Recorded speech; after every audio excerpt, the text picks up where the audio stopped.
ونستعينه ونستغفره ونؤمن به ونتوكل عليه ونعوذ بالله من شرور أنفسنا ومن سيئات أعمالنا من يهده الله فلا مضل له ومن يضلله فلا هادي له ونشهد أن لا إله إلا الله وحده لا شريك له ونشهد أن سيدنا ومولانا محمدا عبده ورسوله صلى الله تعالى عليه وعلى آله وأصحابه وأزواجه وذرياته وبارك وسلم تسليما كثيرا كثيرا أما بعد.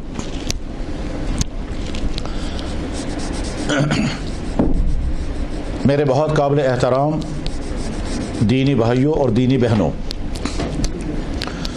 سب سے پہلے آپ تمام حضرات کو بہت مبارک، بہت ہی زیادہ مبارک، اس وجہ سے کہ آپ ایک ایسا عمل انجام دینے کا ارادہ کر رہے ہیں جس کی چاہت ہر ایمان والا، چاہے کتنا ہی کمزور ایمان والا کیوں نہ ہو، ساری زندگی ہوتی ہے. اور لاکھوں انسان وہ ہیں جو یہ خواب لے کر دنیا سے رخصت ہو گئے اور یہ خواب ان کا پورا نہیں ہوا. یاد رکھنا چاہیے، بیت اللہ کی حاضری، مدینہ طیبہ کی حاضری نہ عبادت کے بل پر ہو سکتی ہے، نہ دولت کے بل پر، نہ عہدوں کے بل پر، نہ حکومت کے بل پر، کسی بل پر نہیں. یہ صرف اور صرف اللہ کا فیصلہ اور اللہ کا انعام ہوتا ہے. اور جب اللہ کا انعام اور اللہ کا فیصلہ نہ ہو تو سب کچھ ہونے کے باوجود آدمی محروم رہتا ہے.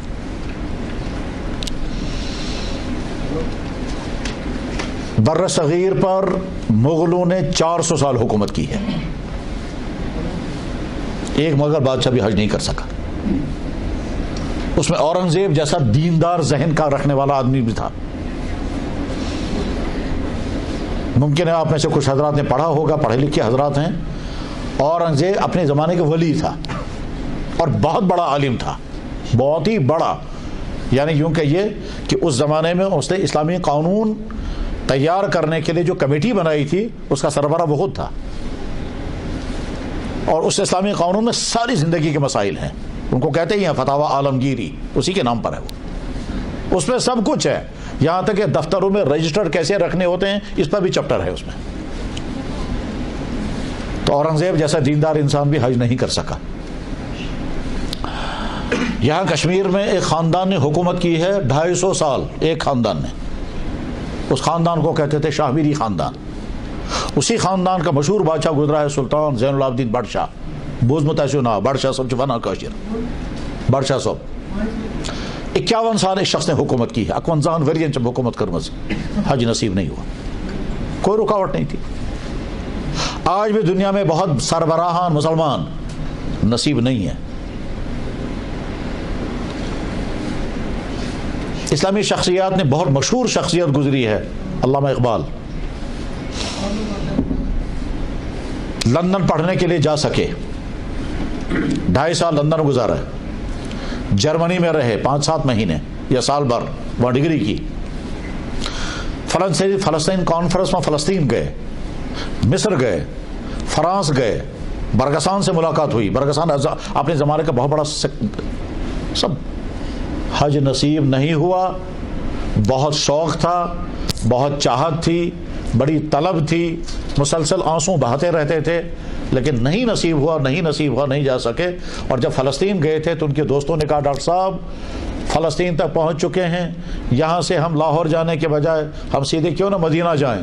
تو علامہ اقبال کو آنکھوں میں آنسو آ گئے. کہنے لگے میں اس حال میں مدینہ نہیں جانا چاہتا، میں تو واپس لاہور جاؤں گا، وہاں سے باقاعدہ پلان کر کے اور اس کے بعد تیاری کر کے پھر حج کروں گا، حج کرنے کے بعد پھر مدینہ آؤں گا. لیکن وہ خواب ہی رہا اور اقبال حاضر نہیں ہو سکے. پھر علامہ اقبال نے ایک نظم لکھی ہے، خیالات کی دنیا میں میں مکہ پہنچ گیا، خیالات میں مدینہ پہنچ گیا. اب وہ شاعر ہیں اس لیے سارا منظر اس میں بتایا ہے اس نے. میرے بھائی، دنیا میں بہت سارے ایسے بھی لوگ ہیں کہ جن کی عبادت کا سٹینڈرڈ ہم سے بہت اونچا. ہمارا تو خیر ہی نہیں کوئی سٹینڈرڈ. عبادت، عشق رسول، اللہ کی محبت، اللہ کا تعلق، کعبے کی طلب، وہاں کا شوق ہم سے زیادہ. لیکن خواب پورا نہیں ہوا اور یہ خواب لے کر دنیا سے چلے گئے. بلکہ ایسا بھی ہو سکتا ہے کہ ایک انسان کعبے پر پہنچ کر بھی کعبہ نہیں دیکھ سکا، پہنچ کر بھی ہم نے سنا بھی ہے اور دکھ کے ساتھ کہنا پڑتا ہے کہ دیکھا بھی ہے کہ ایک شخص مکہ پہنچ کر پھر محروم ہو گیا. مجھے یاد ہے ایک مرتبہ ہم مکہ مکرمہ میں تھے، حج ختم ہو گیا، اس کے بعد ایک صاحب کشمیری پلوامہ سائڈ کے خادم الحجاج تھے، وہ آ کر کہنے ایسا شو مسئلہ، مطلب بس کیا مسئلہ؟ اب وہ کہتا ہے ہمارے ساتھ ایک حاجی صاحب ہیں، اپنی ماں کے ساتھ ہیں، ہم پہلے مدینہ گئے، مدینہ سے مکہ کے لیے چلے، راستے میں اس کو کوئی پریشانی ہو گئی، پریشانی آ سکتی ہے، کوئی پریشانی ہو گئی، وہ اس حال میں مکہ مکرمہ پہنچا کہ سشونا بسوس خدای سے روشت. اچھا پھر کہنے لگے حج کا وقت آ گیا، تمام لوگوں نے احرام باندھے، وہ ہوٹل سے باہر نہیں نکلا، کھانے کعبہ بھی نہیں گیا، اپنی ماں کو بھی نہیں جانے دیا. حج کا زمانہ ختم ہو چکا ہے، اب ہم پوچھنے آئے ہیں یہ اب اس کیا کرو؟ میں تو بس اب اس کیا کروں گا، تو اب کیا کرو گے اسے؟ اس نے بتایا یہ پلوامہ سائڈ کا ٹیچر تھا، یہ کیسے اللہ نے محروم کر دیا، وہاں پہنچ کر بھی اندر نہیں آنے دیا. اب کو الخان کیا سے خدا کیا اس کو حیثیت تھی، اسے خدا سے ہمارا حیثیت کیا ہوئی ہے. غرض یہ کہ مکہ مکرمہ کی حاضری صرف اللہ کا احسان ہے. آدمی کو یہ گمان نہیں آنا چاہے بس پونس وول، آدمی کو یہ گمان نہیں آنا چاہے میں علم والا ہوں، آدمی کو یہ گمان نہیں ہونا چاہے میں عبادت والا ہوں، اللہ کے گمان ہے میں عشق رسول والا ہوں. کسی کوئی چیز نہیں، صرف اوپر والے کا فیصلہ ہے. ہر آدمی کی ہر چیز یہیں رہ جاتی ہے اگر اوپر کا فیصلہ نہیں آئے گا. بے شمار شخصیات کشمیر میں گزرے ہیں، مخدوم صاحب رحمہ اللہ تعالی، ٹھیک ہے، اتنی عظیم شان شخصیت لیکن حج نہیں کر سکے.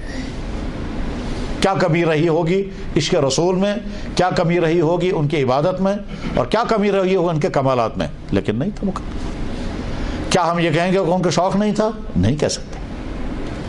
تو غرض یہ کہ نہ دولت، نہ عبادت، نہ عشق رسول، کوئی چیز نہیں، وہاں تو صرف اوپر کا فیصلہ آ گیا، فیصلہ تو ٹھیک، نہیں تو نہیں. لہذا آپ کا حضرات کو بہت ہی مبارک، بہت ہی زیادہ مبارک، آپ کا ارادہ ہوا، تیاریاں چل رہی ہیں، تیاریاں بہت مکمل ہونے کے قریب ہے. بہت جلد آپ کی سفر کا نظام انہوں نے بنایا ہوگا، جس طرح بنایا ہوگا، بہت ہی مبارک. اللہ تعالیٰ شانہ آپ کا یہ سفر جس کو پرانے زمانے میں کشمیری کہتے تھے، میں ویسے زیادہ کشمیری تو نہیں جانتا، آپ یہ حضرات سے تھوڑی تھوڑی سیکھی ہے، سنی ہے. پرانے زمانے کے پرانے سنن حجک سفر گو زیوٹ کروٹ تبے میوٹ. آج نشو زیوٹ نشو کروٹ، زیوٹ کہاں رہا؟ صبح کو یہاں سے بیٹھتے شام دوپہر کو جدہ پہنچ جاتے ہیں، تو اب کہاں رہا زیوٹ؟ وہ تو پہلے زمانے میں 3 مہینے لگتے تھے، بلکہ پہلے زمانے میں جو حج کے لیے نکلتے تھے، کہا سنا ماں پتہ نہیں ایسا مقدر واپسی حقوہ یہ کننا پراپرٹی تقسیم کر کے لوگ جاتے تھے، اور بے شمار واپس ہی نہیں آتے تھے، ان کا پتہ بھی نہیں چلتا تھا. سال ہر سال کا پتہ چلتا تھا وہ مر چکا ہے. ایک دور وہ بھی گزرا ہے مغلوں کے زمانے میں، وہ مہینوں لگتے تھے پہلے. یہاں ایک زمانہ تھا، یہاں سے سری نگر سے بسوں میں جانا ہوتا تھا جموں، پھر جموں سے ٹرین میں پہنچتے تھے 3 دن لگتے تھے بامبے، پھر بامبے میں سابو صدیق خانے میں 1 ہفتہ، پھر وہاں سے شپس میں لگتے تھے 15 دن، پھر پہنچتے تھے جدہ، پھر جدہ میں 2-3 دن، پھر وہاں سے اونٹوں کی گاڑیوں میں چلنا ہوتا تھا، 3 دن لگتے تھے مکہ پہنچتے ہوئے. اور اس کے بعد پھر مکے میں ہر آدمی کو پانی ساتھ لے کر چلنا ہوتا تھا، عرفہ تو میدان تب وہ تھا. آج تو فیسلٹیز ہے جناب، جوس، کولڈ ڈرنکس، اے سی گاڑیاں، اے سی ہوٹل، سب کچھ. یعنی ہم تو قالینوں پر بھی جوتا پہن کر بیٹھے ہیں. ایک زمانے میں بادشاہوں کے جوتوں کے نیچے قالین نہیں ہوا کرتے تھے، آج ہمارا دور وہی ہے. میں یہ تنزن نہیں کہہ رہا ہوں، حالات سمجھا رہا ہوں. آج ہم فیسلٹیز کی زندگی گزار رہے ہیں. تو آج زیوٹ بھی نہیں رہا، کروڑ بھی نہیں رہا، آج تو میوٹ ہی میوٹ ہے صرف. تو سفر بہت مبارک آپ حضرات کو. اللہ تعالیٰ اس سفر کو آپ کے لیے بہت مبارکبادی کا ذریعہ بنائے. حضرات اللہ تعالیٰ کہتے ہیں میں تمہارا رب ہوں، میں مالک اور خالق ہوں، میرا حق ہے تم پر کہ میرے گھر کی حاضری دو. یہ میں ترجمہ کر رہا ہوں. آیت اس طرح سے وَلِلَّهِ عَلَى النَّاسِ حِجُّ الْبَيْتِ مَنِ اسْتَطَاعَ إِلَيْهِ سَبِيلًا. تم میں سے جس کے پاس مالی سورسز ہوں اس کے ذمہ لازم ہے، اللہ کا حق ہے کہ وہ اس کے گھر کی حاضری دے.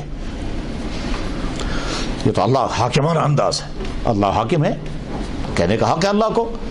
لیکن جناب رسول اکرم صلی اللہ علیہ وسلم نے اس کو دوسرے انداز سے محبت کے ساتھ فرمایا، انعام بیان کرتے ہوئے. انعام کیا فرمایا؟ من حج، بخاری شریف میں حدیث، من حج ولم یرفث ولم یفسق رجع کیوم ولدت امہ. جس نے حج کیا اور کوئی گناہ نہیں کیا، جس نے حج کیا اور کوئی گناہ نہیں کیا. گناہ کی کئی قسمیں ہیں. ایک گناہ ہوتا ہے وہ جس کا تعلق مرد اور عورت کے درمیان کے معاملات سے ہوتا ہے، اور ایک گناہ ہوتا ہے وہ جس کا تعلق زبان سے، ایک گناہ ہوتا ہے وہ جس کا تعلق مالی معاملات سے ہے. تو اللہ فرما رہے ہیں، اللہ کے نبی فرما رہے ہیں، من حج، جس نے حج کیا، ولم یرفث، اس نے وہ گناہ نہیں کیا جو مرد اور عورتوں کے درمیان ہو سکتے ہیں، ولم یفسق، اور دوسرا وہ گناہ نہیں کیا جو مالی معاملات یا رویوں کا گناہ. جن دونوں گناہوں سے بچ کر کے رہا، یعنی حج کے زمانے میں ان دونوں میں آنکھوں کا کنٹرول کیا، دل میں برے خیالات نہیں آنے دیا، زبان سے کسی کو تکلیف نہیں پہنچائی. جس نے اس طرح سے حج کیا تو آپ نے فرمایا راجع، یہ واپس آئے گا کیوم ولدتہ امہ، جس دن تیری ماں نے تجھے جنا تھا. جیسے تو گناہوں سے پاک صاف ہو کر دنیا میں آیا تھا ویسے ہی تو واپس آئے گا. حج بخاری شریف میں حدیث صحیح.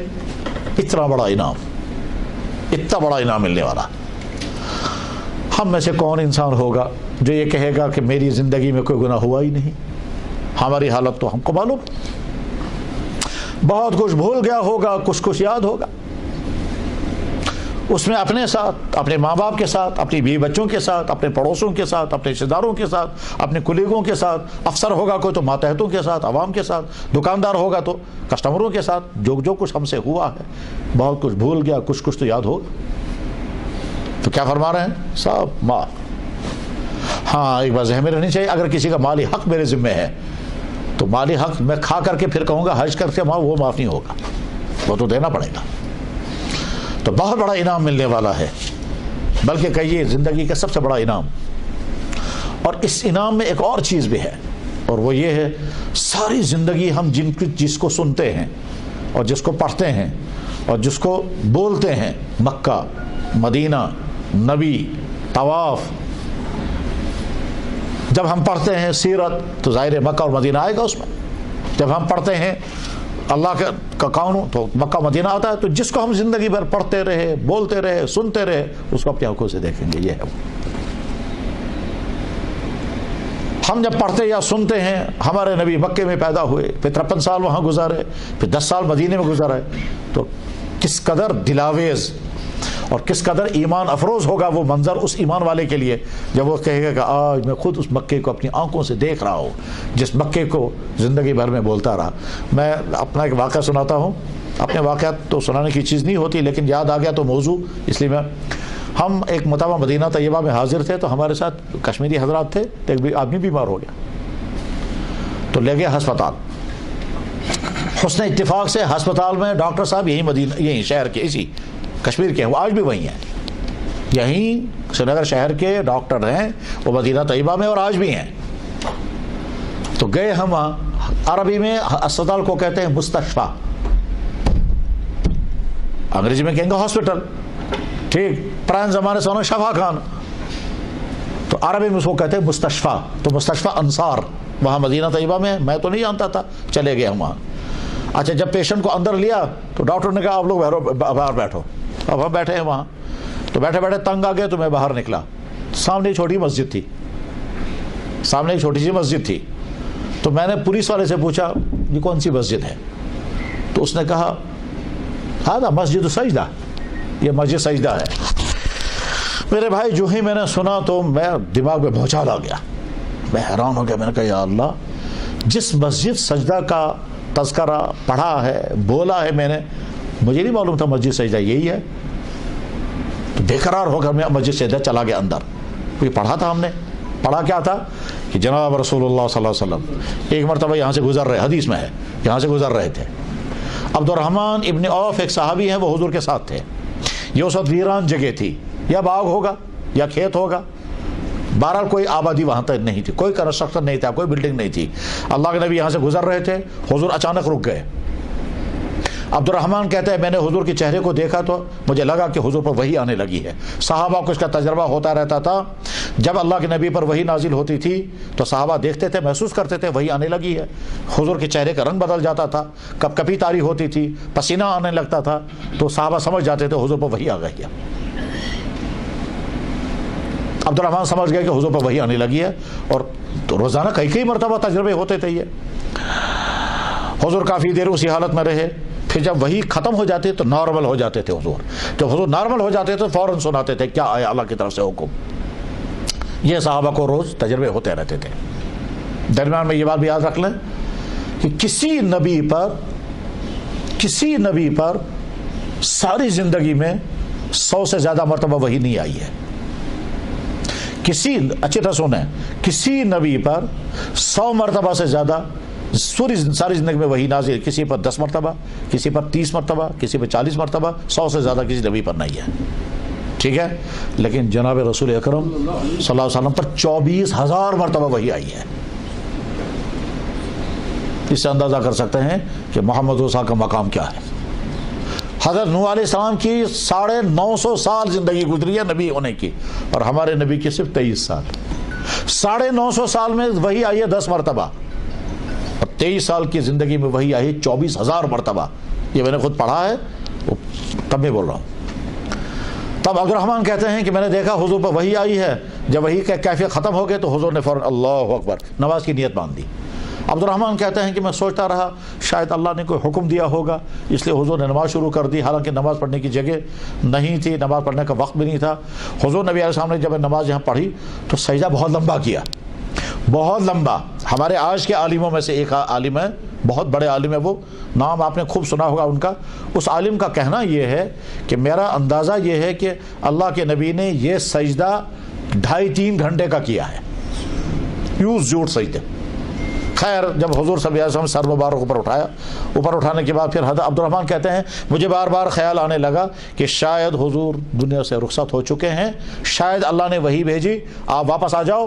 تو حضور نے سوچا کہ جب مجھے واپس جانا ہی ہے تو کم سے کم میری جان چلی جانی چاہیے سجدے کی حالت میں, اس لیے حضور سجدہ کر رہے ہیں. یہ عبد الرحمن کہتے ہیں مجھے یہ خیال آنے لگا, لیکن جب حضور نے سر مبارک اوپر اٹھایا اس کے بعد میں نے تعجب سے پوچھا یا رسول اللہ یہ کون سی نماز تھی اور اتنا لمبا سجدہ کیوں کیا؟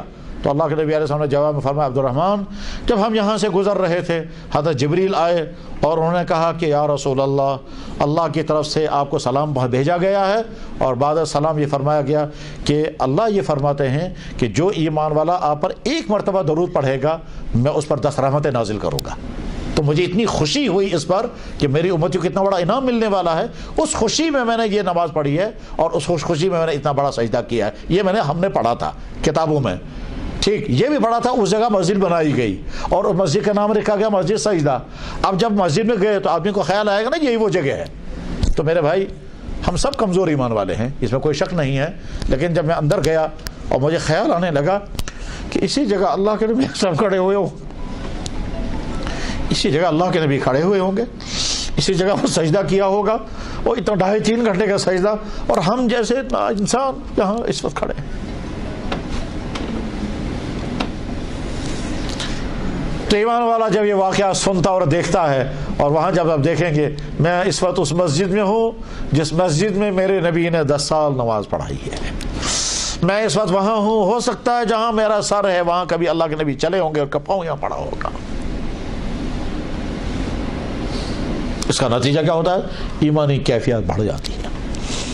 جب آپ مکہ مکرمہ میں ہوں گے آپ کو کیا بتائے گا وہ ہے پہاڑی, کس طرح کوشر چنا بچانی سلیمان ٹین, ٹھیک, دور سے وہ ہے.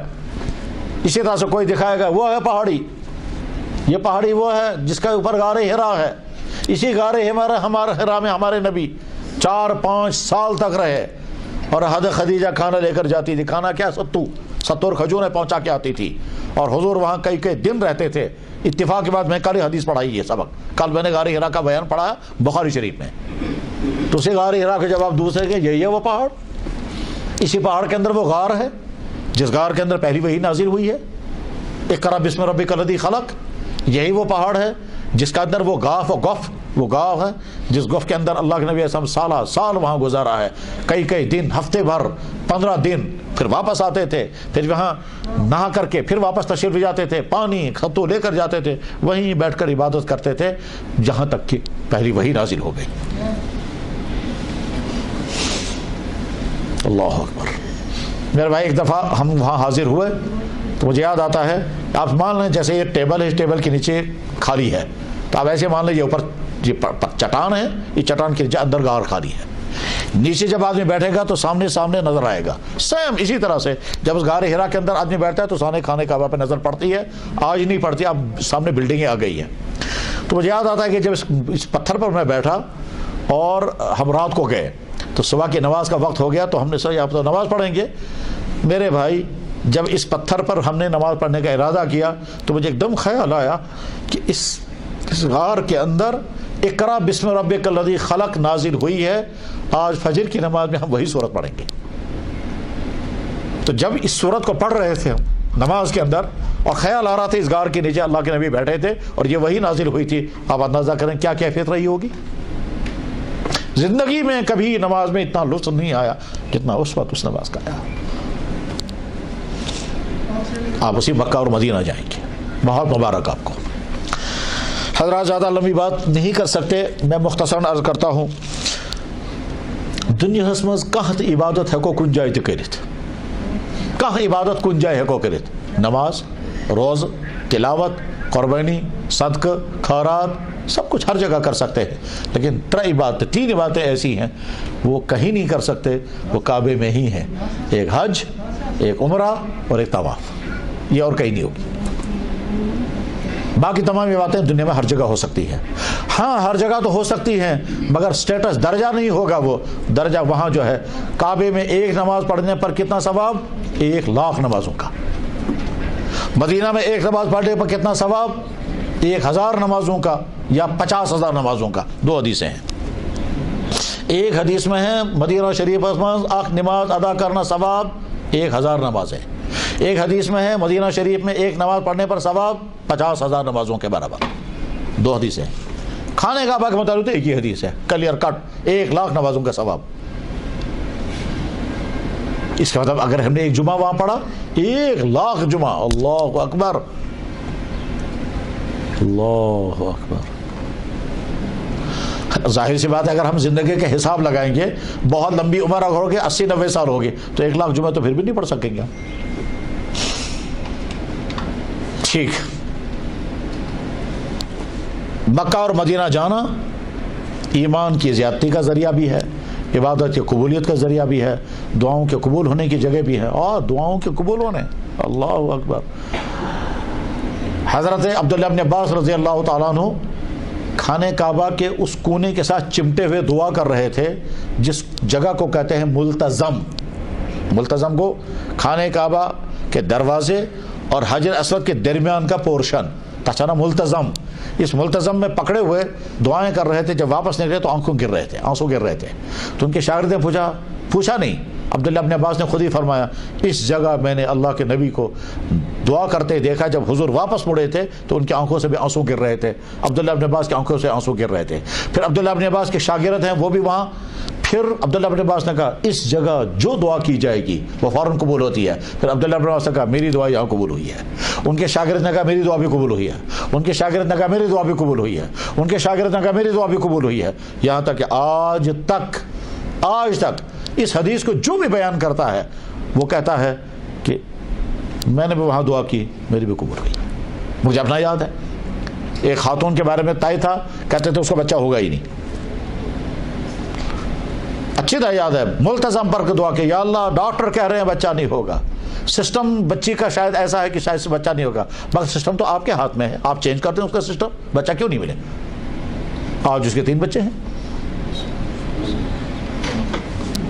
تو دعاؤں کے قبول ہونے کی جگہ پر آپ کی حاضری ہوگی، دعاؤں کی قبولیت، گناہوں کی معافی، ایمان کی زیادتی، اور خود اللہ کے نبی علیہ السلام کی بارگاہ میں کھڑے ہو کر آپ درود شریف ضرور سے پڑھیں گے۔ فرمایا اللہ کے نبی نے جو دور سے درود بھیجتا ہے وہ مجھ تک پہنچایا جاتا ہے، جو قریب آ کر یہاں آ کر پڑھتا ہے وہ میں خود سنتا ہوں۔ حضرات جب آپ کی روانگی ہوگی تو انتظامات تو یہ خود بتائیں گے آپ کو